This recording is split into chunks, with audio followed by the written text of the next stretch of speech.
भोले बाबा को फावड़ा लगा। फावड़ा लगते ही खून की धार निकली।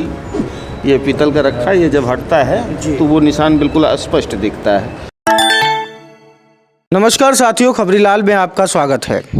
आज हम आए हैं लोधेश्वर महादेव मंदिर, जो बाराबंकी के रामनगर के निकट पड़ता है। पृथ्वी पर उपलब्ध 52 अनोखे एवं दुर्लभ शिवलिंगों में से एक शिवलिंग यहाँ पाया जाता है। आपको बता दें कि महाभारत काल से पूर्व भोलेनाथ को फिर से एक बार पृथ्वी पर प्रकट होने की इच्छा हुई थी, तो वह पंडित लोधेराम अवस्थी को स्वप्न में आए थे और तब जाकर के इसके पीछे की पूरी कहानी है, जो अभी हम आपको खबरीलाल में बताएंगे। तो महादेवा नाम से जो प्रचलित मंदिर है, वहाँ के मुख्य पुजारी जी हैं, उनसे हम खास बातचीत करेंगे और यहाँ की जो रहस्यमयी बातें हैं, जो अनसुने पहलू हैं, उन पर हम सभी वहाँ आप लोगों तक वो बात पहुँचाने का प्रयास करेंगे। तो पंडित जी, आप बताइए कि मतलब यहाँ ऐसा क्या है अनोखा जो दूर दूर से यहाँ पर लोग दर्शन करने आते हैं। यन मूर्धनर लीलाम विद्धात जानवी यन मस्तके कीड़त भाल चंद्रमा यह श्रेष्ठ हेताओ भवन त्रिलोचनो लोधेश्वरो सो विजय प्रदोना। ऐसे पृथ्वी पे 3 कामद शिवलिंग हैं जो नीमसार के त्रिकुंड भूमि पे स्थापित हैं। जैसे लोधेश्वर गोला गोकर्ण का गोकर्णेश्वर और कानपुर शिवराजपुर में खेरेश्वर पड़ता है। ये 3 शिवलिंग नीमसार में जो चक्र है उसके त्रिकुंड भूमि पे स्थापित हैं। इनका पूजन चारों युगों में हुआ है। ये स्वयंभू शिवलिंग है। 12 वन विख्यात है, बाराबंकी नाम है प्रसिद्ध भूखंड पे लोधेश्वर सरनाम।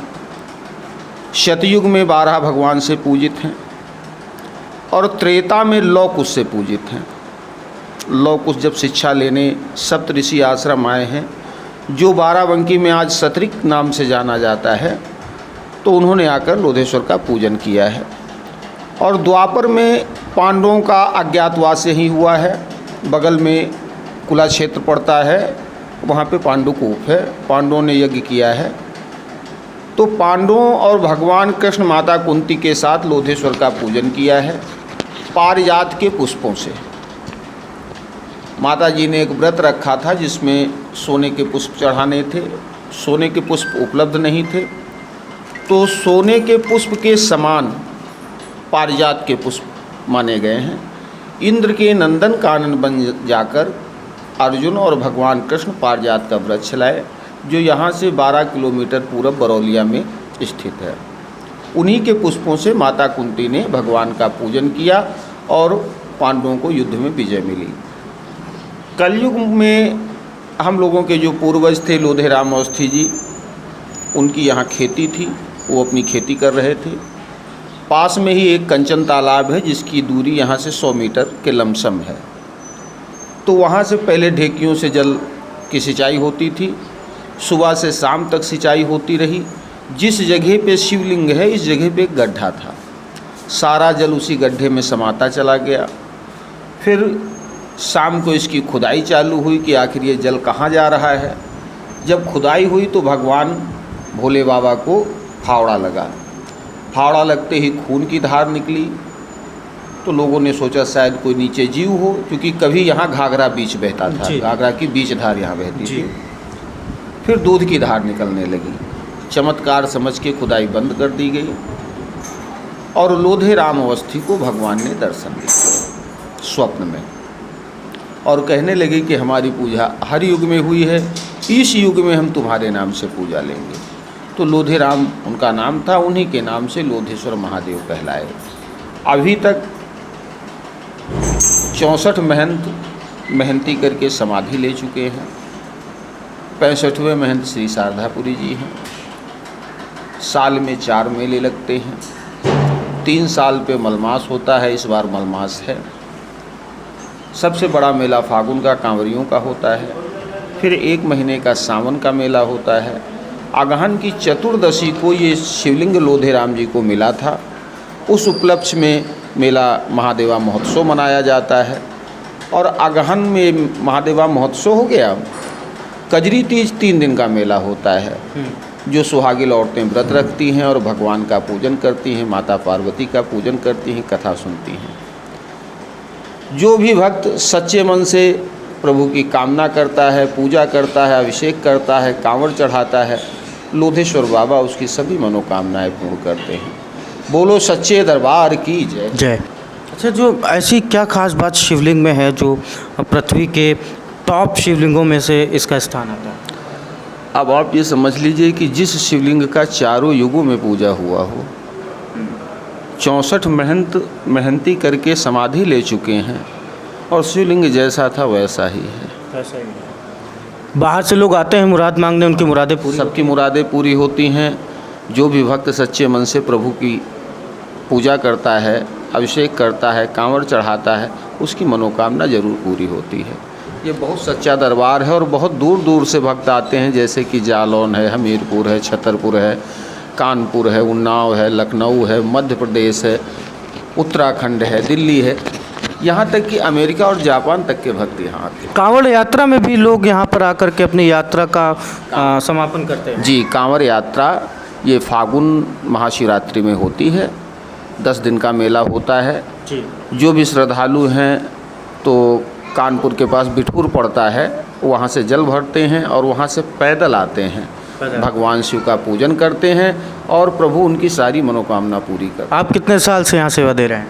हम तो जन्म से यहीं के रहने वाले हैं और लोधे राम अवस्थी के परिवार से हैं। अच्छा, तो मतलब उनकी पीढ़ी दर पीढ़ी जो है यहाँ पर सेवा दे रहे हैं। अब उनकी पीढ़ी में लमसम 200 घर हो चुके हैं, कम से कम 500 लोगों का परिवार है जी, और उन्हीं के परिवार से लोग इनकी सेवा करते हैं। मतलब हर एक वंश को वो जिम्मेदारी मिलती जाती है और उसको आप लोग निभाते जाते हैं। जी जी जी, तो रुकना रहना सब यही होता है? सब यहीं होता है, बगल में मकान है जी, वहीं पे रहते हैं। बहुत बहुत धन्यवाद पुजारी जी से, बहुत अहम और विशेष जानकारी मिली कि नेपाल, अमेरिका और जापान से भी लोग यहाँ पर शिव भक्त यहाँ पर आते हैं, दर्शन करते हैं। तो समय हो चुका है, आइए हम सीधे आपको उस शिवलिंग के, उस विलक्षण शिवलिंग के दर्शन कराते हैं जिसके लिए आप सभी इंतज़ार कर रहे हैं और जो बहुत ही विशेष मानी जाती है, बहुत ही रहस्यमयी मानी जाती है। कहते हैं कि भगवान भोलेनाथ स्वयं यहाँ पर प्रकट हुए हैं। आप देख सकते हैं कि कपाट खुलते ही लोग बहुत ही तीव्रता से, काफ़ी संख्या में यहाँ पर महाकाल के दर्शन कर रहे हैं।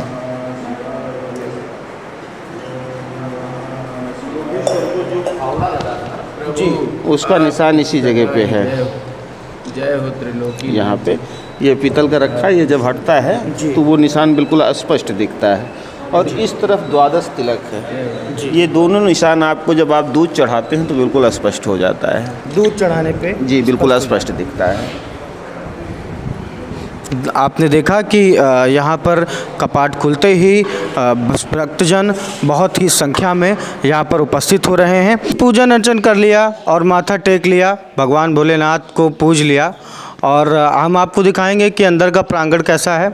अंदर का प्रांगण आप देख सकते हैं कि ठीक सामने जिन शिवलिंग की बात हो रही थी, महादेव की बात हो रही थी, वो आपने देखा और ठीक सामने यहाँ पर एक और शिवलिंग है।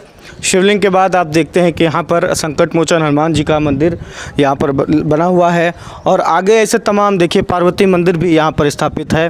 पार्वती मंदिर के साथ साथ ऊपर देख लीजिए कावड़ियों का जो भी छत पे आप देख लीजिए कि यहाँ पर जो भी कावड़ियाँ आते हैं तो कितना भारी मात्रा में आते हैं, आप अंदाज़ा लगा सकते हैं सामान जो रखा हुआ है उससे। और ये श्री राम दरबार है और यहाँ पे मठ है, मतलब कि जो भी पीढ़ियाँ जो है, जो अवस्थी जी जिनको स्वप्न आया था उनकी पीढ़ियाँ यहाँ पर लगातार जो है रहती हैं और मंदिर की देखरेख करती हैं। और यहाँ भी आप देख सकते हैं कि यहाँ भी मंदिर बना हुआ है, तमाम चीज़ें हैं। तो ये एक ऐसा मंदिर है जिसके बारे में कहा जाता है कि महाभारत की भी कहानी इस मंदिर की जो उल्लेखित है महाभारत से जुड़ी हुई है। खबरी लाल आपके लिए ऐसी अपडेट्स लाता रहता है, तो चैनल को सब्सक्राइब करना मत भूलिएगा। देखते रहिए सिर्फ और सिर्फ खबरी लाल।